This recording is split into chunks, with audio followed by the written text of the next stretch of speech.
Hi everybody, it's Tina. I know it's been a while since I've made a video, but I thought that I would tell you why I haven't been making, so that you will learn and probably get something out of it. The thing is that after I moved to my the two-bedroom house I've got, the thing is that I've been working full-time as well, and I have let the circumstances, in a way, run my life. Not to the extent that I haven't done any personal development, but to the extent that I haven't been doing videos, because when I come home it's 7:30 or 6:30 in the evening, and I eat, and then at 7 o'clock it's very dark, and all the videos are very, very bad quality because it is late. So I have let that like, in a way, lead my life, that I have stopped blogging. And what I've thought now is that I'm going to take my iPad to work and go on wireless, so that I can do the blogs from there during on my lunch hour. The thing is that I could do a blog and a video. Well, the video is all right, but the blogging there, but I've got no network. There's no network coverage in my work, so that has been one thing that has restricted as well. But like people say, if there is a problem, there is a way out. So now I'm going to ask for the password to be able to access the wireless network, and just to use my iPad for doing the blogs. What I also wanted to tell you about is the thing that what we teach others, or what we do, makes a difference in other people's lives.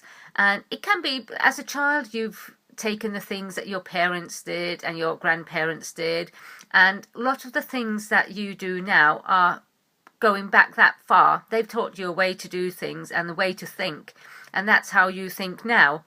Well, the funny thing, well, I have to say, this is not funny, but my daughter went to pick the granddaughter up last week, and she went to the school, and my granddaughter wasn't there. She's 6 years old, and she couldn't find her anywhere. She was asking the teachers, where is she? And they didn't know.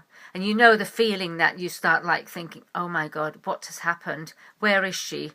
And well, all of us know the things that children get kidnapped, and they go missing and things like that. And this was exactly what was going through in my daughter's mind.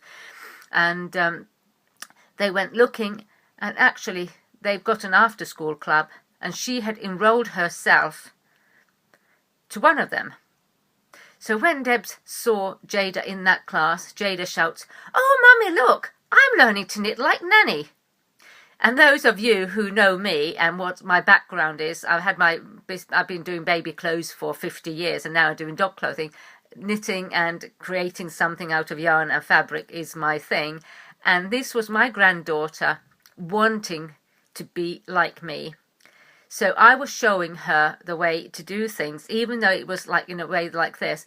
But it brought the fear to my daughter, because she couldn't find Jada anywhere. But with this story, I want to just say that what we say and what we do does affect everybody around us. And I know I've been studying this 3 years, and I've got somewhere, and now only I've realized things that on the videos that I'm listening, on the audios, I can now understand what, for example, Bob Proctor and Mary Morrissey talk about. Because when I started this, it was completely gobbledygook in a way, because I didn't understand the law of attraction. I didn't understand that changing myself, changing the way I think, can make a difference in my life.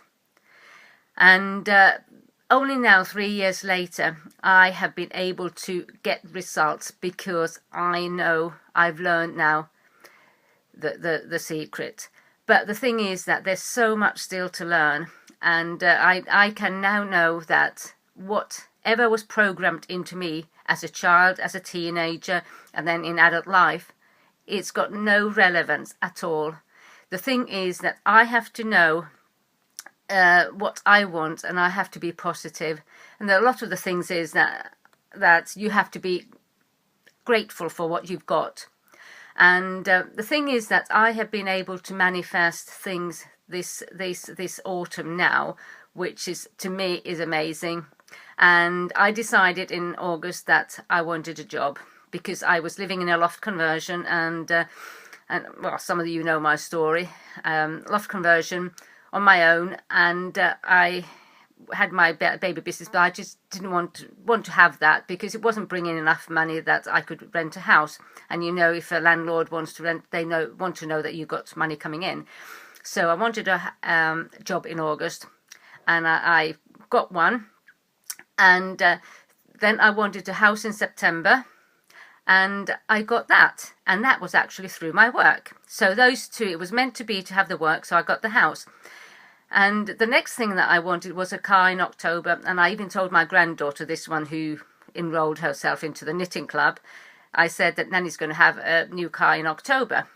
And she said to me that, Nanny, I know you're going to get it because you want it so much. And because I teach her these things, it's so natural to just talk about them. And as a child, you just take things as they are. You don't question them. Oh my God, you don't. Why do you believe this? Or that's not true, or things like that. They just believe everything you say. So she's in that mentality already, that you can get what you want. So I just said to her, the Nanny's going to get a car in October. And it was so funny when she was coming back from seeing her dad, and she one day said that to her mum, "Oh, Mummy, it is October now, Nanny's going to get her new car."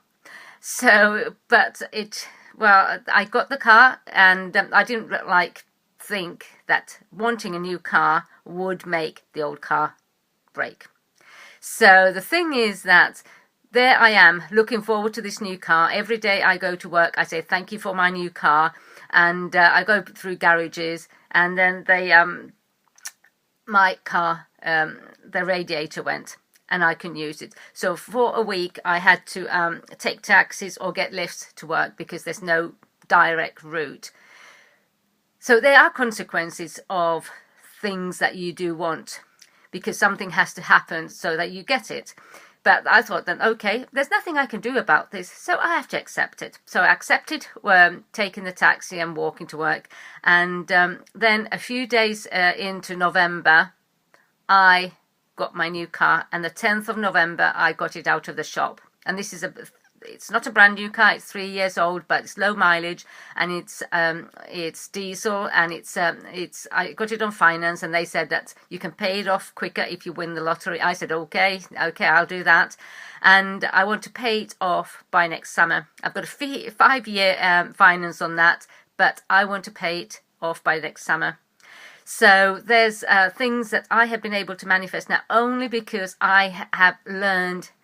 And I can say it's probably a little bit only of what is possible, but there is abundance in life. And what I think that, okay, if I want this thing, there is more out there for everybody, and there's more out there for me. And because being in a lack mentality doesn't bring you any joy, it just keeps you tied into the negative the feeling, because okay, you're looking at your pennies and you're saying, okay, this, I can't get this and I can't get that. But now I decide what I want. And of course it is hard when you haven't got money, you have to get past it. And but you can learn. I've learned, and I know that I've still got so much to learn, but I think life is great. And every morning I wake up and say thank you that I've got this job, and I'm loving it, and I'm grateful that I can go to work. And I'll do the 9 to 5 until I need to.